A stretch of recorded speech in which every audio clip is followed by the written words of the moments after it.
Welcome to another OUinsider.com podcast. I'm RJ Young. I'm joined by lead team and recruiting reporter Brandon Drum and staff writer Colin Kennedy. Fellas, doing all right? How's good, man? How's quarantine? Good, man. It's going. You know what I mean? Like it's. I'm ready for it to end. I saw the stock market was shooting up today because I guess Trump and the doctors and stuff are saying they see the light at the end of the tunnel. So that's always good. And then we have Lincoln Riley out there saying he's confident there'll be a college football season. Dabo Sweeney saying he's really confident there'll be a college football season. I mean, life's starting to look a little bit better than it did, say, even a week ago when we were doing this. You know what I mean? Yeah, man. Kennedy, how you doing, man? As far as crazy things I've done in quarantine, I've been taking batting practice hacks in my garage, and I made everyone in my neighborhood really mad. So that's how I'm doing, I guess. Hey, good on you, man. If you're in college and you're not making your neighbors pissed off, you're not doing it right. From goofy golf to taking hacks in the garage, this guy. I tried to put a ball on top of a leaf blower, but it didn't work. So I decided to stop chasing around a baseball in my backyard and just take place in the garage. You hit righty or lefty? Oh, righty, all the way. All right. Oh, boo. You lefty, Brandon? I am. Colin knows I'm left-handed. Okay. How do you not know this, RJ? Hey, man, like one of the things I'm not interested in is your batting swing. So I don't apologize for that at all. Here's the weird. I know I'm actually ambidextrous because I write with my right hand, I eat with my right hand, I bat left, I shoot left. I can actually write with my left hand too if I want to, but it's not as pretty. I do, and I golf right and left-handed, so it's really weird. I can't bat right-handed though. I try, but I suck. Oh man, speaking of golf, the Masters being played in November, that's gonna be wild. I'm excited about that. Yeah, November 9th through 15th. Hey, that's still great because guess what? We get the Masters #1. And I really do believe this winter is going to be so sports driven. It's not even it's going to be probably the best. Like, as bad as this spring has been, it's going to be so awesome this fall and winter just because everybody's going to be very more appreciative of what we have as far as sports goes. I mean, it's going to be more emotional because of everything we've gone through for the last couple of months. I just think that it's going to be a release. I mean, y'all understand what I'm saying? Mm-hmm. Yeah, man. I've been talking about it on the radio. Yeah. It's going to be great. I think it's going to be – and I think baseball going all the way through will be kind of weird. It's going to be cold. But I think it'll be awesome. Yeah, let's – I need baseball so bad. Well, I was about to say, let's get out of April first and continue to shelter in place and go through this really odd house arrest. All right, so I want to get to the question on everybody's mind, which is the Serious 3 deal. And I sifted through some Caleb Williams tweets, and that's as investigative journalism as you needed to get on this. Caleb Williams, Mario Williams, and some other offensive recruit. That's what I lead this to be. And because, one, you've been breadcrumbing Caleb Williams and Mario Williams for a very long time. Both of you guys have a lot of reporting on both of those kiddos and how close they are and where OU sits with them. But it's also a good time to ask anybody to pull the trigger because, I mean, as we're recording this, Virginia Tech just leapfrogged Oklahoma in the rankings. Now, it's April, but also it's moving April, right? It's moving month in recruiting, and we don't have any spring games to see any movement with. So, seeing the Serious 3 tweet, I think gives a lot of people some hope that the train is about to start rolling. What do you guys think? Well, let's start with what happened this morning, shall we? We've been talking about, okay, first off, I put a crystal ball in for this kid last May. Talk about Bryce Foster? Yes. Okay. And I was hearing stuff on him last May that was very, very positive for Oklahoma. And I know a lot of people didn't want to believe it because he was a Texas A&M alum. And trust me, I'm hesitant. I was hesitant. I'm not now, but I was hesitant on believing it completely. But I had the people that were telling me this stuff, it's really kind of hard to disagree with what they're telling me because, just the optics of it all. So I had to go ahead and believe them. I put in the CB, and now it seems that all that is starting to come to fruition. And a lot of it had to do with what Bryce Foster told me last year during this time when I said, if you were going to pick one school, and I said, throw bias out. I don't care what reporting site I'm from or anything like that. Who would you take a visit to? And he said, Oklahoma is the one school I know for sure I'm taking an official visit to. It doesn't matter. I'm 100% sure. The others, I don't know. That right there told me everything I needed to know, that Oklahoma was the leader and have been the leader. It's just taken everybody a long time to kind of wrap their heads around how this guy that his mom is posting on Texas Ags all the time, his brother's a big Texas A&M alum.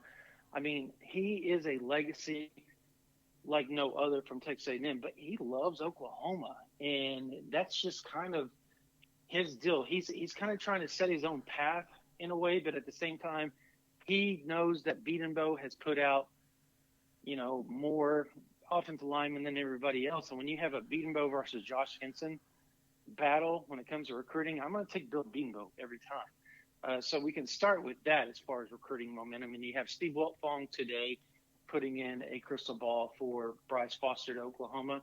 Mike Roach doing the same thing. So the dominoes are starting to fall in Oklahoma's favor there. Then you add the Caleb Williams, the Mario Williams, the Christian Leary stuff, the whatever you want to have, Malcolm Johnson. Doesn't matter. When you're talking about offensive weapons in Oklahoma, it's all going to be kind of wherever Caleb Williams goes is how all this is going to play out. Like, that's just a matter of fact. I spoke to somebody the other day that said Caleb Williams has like 5 or 6 wide receivers that could possibly be following him to wherever he goes. And you do see Oklahoma in a top 5 of almost every wide receiver that is either from the D.C. area, the East Coast area, or has some sort of relationship with Caleb Williams. So you can kind of decipher all that, right? The other situation, as you were talking about, when we wrote about today on OU Insider I wrote about the running backs. I spoke to somebody this past weekend. Oklahoma feels really, really good about A.J. Johnson and Kamar Wheaton. And I'm here to say that one of those two will likely, I'll say, will probably end up at Oklahoma if I was to guess right now. And I do feel like A.J. Green is going to be a part of the class. Something I didn't feel was going to be the case, not even 3 weeks ago, 2 weeks ago? Yeah. It just kind of all of a sudden happened. Oklahoma hasn't really gone full in on him because from what I'm told, DeMarco Murray wants to see him in person. That's kind of what AJ's kind of reflected to me and what other things have happened. So I'm kind of getting the feel that once it's all said and done and DeMarco does get up to Tulsa, that offer is going to be completely committable, and you're probably going to see A.J. Green in this Oklahoma class as well, which isn't bad considering he's one of the top 150 players in the country. So this is all turning out to be a pretty good deal momentum-wise. And then you have Markel Goodwin, who didn't name Oklahoma in his top 5. But guess what? Lincoln Riley and Jamar Cain went in, according to the people I spoke to last week, not 24 hours after the fact, talked to him, and now they're back in it. And I mean, really, really back in it because they were probably his top school leading in, but he wanted to be a defensive end. Now Oklahoma is really recruiting him as a defensive end. Let's see where it goes from there. But things are really, really starting to move. And like RJ and I have talked about for a long time, Tunamishi Adeleye, if you had to pick right now where he's going to go, it does seem like it would be Oklahoma. So there's a lot of really good momentum for Oklahoma. It's just not public momentum where you can like visibly see it. It's not tangible. You know what I mean? So it's hard for fans to grasp, but it's there, folks. It's there. Colin, you want to jump in there, man? Yeah, I mean, obviously that's a lot to take in, and it's all very accurate. I mean, Brandon, RJ, and I have all talked about this behind the scenes, and there's a lot happening. I mean, puzzle pieces are coming together, but I would just say for Oklahoma fans that are listening to this and saying, okay, well, all the talk is great, but why is this not set in stone? Why is, like RJ is talking about, Virginia Tech leaping over Oklahoma in the rankings? And I would just say be patient. I mean, everything that I've heard, these things are happening. They're taking place. But at the same time, these massive commitments and the actions that need to take place haven't, because of the situation that we're in currently. I mean, everyone wants to be on campus. They want to go see things for themselves. We're just dealing with a different time. And I think when you talk about the Serious Three, if it's who we speculate it to be, and I feel like we all have a pretty good idea of who that may be, once those guys go public, I mean, it's a domino effect from there. And a lot of momentum, like Brandon's talking about, it being posted on social media. You saw Leary come out with an edit this morning. As far as Bryce Foster, man, I mean, I don't think we talk enough about how great of a job Bill Bedenbaugh and Lincoln Riley have done in this recruitment. Because not only, like Brandon's mentioning, is he a massive Texas A&M family product, but at the same time, his best friend and teammate, Hayden Connor, is a Texas commit, like a hardcore Texas commit.